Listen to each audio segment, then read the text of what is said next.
I've been writing at least since, I suppose, early elementary school. I found that I really liked very little about school, but I really enjoyed the opportunity I had to express some kind of story in writing that gave me a chance to exercise even childhood demons and write things that entertained other people, and got the teacher to look kindly on me and forgive some of my other sins. I like to explore the themes of romance and death and consciousness and the dichotomy between the mind and the heart. My practice has really given me a lot of material for thinking about these subjects. I write a lot. Sometimes I write about just about what it's like to be where I am and who I am, and that is something that a lot of people find intriguing, some alarming.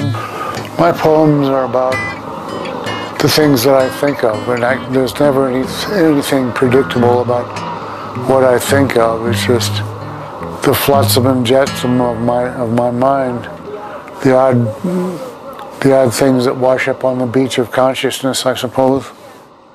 My ideas come to me just as I can say here in the justification process.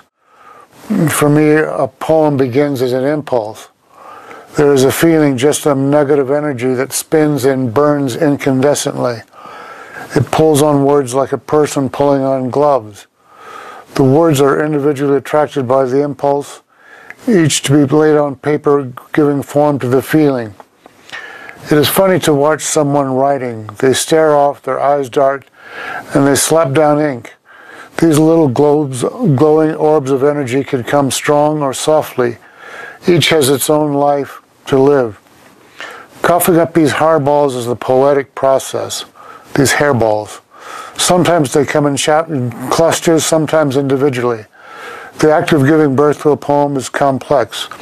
It helps to be on good terms with language. Otherwise, these impulses would be drawings or melodies. A number of years ago, probably going back 10, 15 years ago, he would tell me that he'd put some poetry books together, and would I like to, read some of his poetry.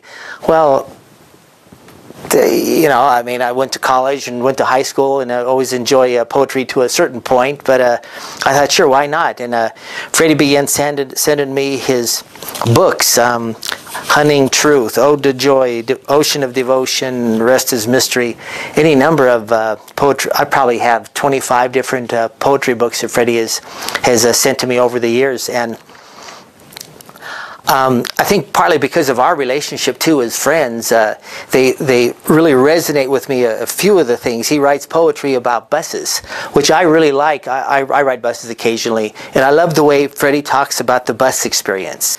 And this is a poem about bad weather and the bus. It's called On or Off the Bus. Deep in the dark of a cold night, I peer down the road, begging that big old pile of metal to be here now. Let its tires carry it to me. Won't you show up soon, bringing me your dull comfort, your lumpy warmth? This winter evening, I beseech you with your muddy flanks, splashed in traffic, blurring your advertising panels. I ask that you scoop me up, engulf me, by stopping at my station, taking me aboard again. There's no rush. I wait, given no choice, already feeling how sweet it will be to get in your cavern and select a seat. You take me one step closer to my home, but for the moment your interior seems like heaven, and I yearn to see your lights coming down the street, lit by a design kindness, a bus sent to me, motorized savior. I love this poem. Every time I read this poem, it puts me into the whole bus experience. It's funny, every poem has a story behind it, and I just write until the story is told, and then I know the poem is written. Rarely do I go back. Usually it's just one take. like Frank Sinatra singing. He knew on the first take that he had it. The value of poetry in our culture is that it's gotten a lot of people to get in touch with the right side of their brain, and in this kind of hard-edged technological world of ours, in which everything is a matter of the bottom line, and there is no bottom line to poetry. There's a ending line on each poem, but the bottom line with poetry is just that it's given you a chance to really achieve that catharsis that Aristotle talked about really able to getting out some of the sensibilities that each of us carries around with us.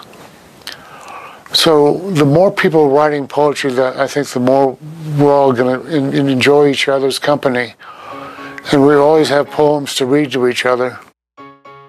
It's unimaginable the value poetry has.